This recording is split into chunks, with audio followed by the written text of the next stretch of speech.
Pagkuha ng barangay clearance at paghahain ng reklamo sa Barangay Pantal, Dagupan City, maaari nang gawin online.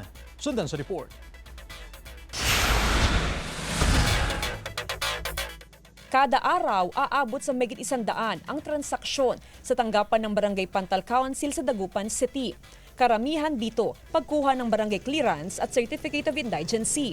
Para mapabilis ang transaksyon, inilunsad sa barangay ang Pantal 360 Local Governance Portal.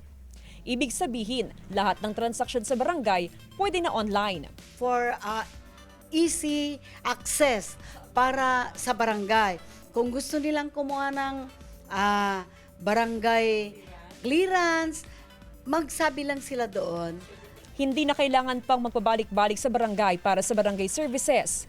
Pwede na rin idaan sa barangay portal ang anumang reklamo o complaint na naisi-file sa barangay. Real-time rin na makatatanggap ng mga anunsyo sa barangay, kaya less hassle ito para sa mga residente. Okay naman po. Mas maganda rin po yun kasi hindi na po sila aalis. Pwede na rin sa online. Tiniyak ng mga opisyal ng barangay na mayroong sasagot sa portal 24/7.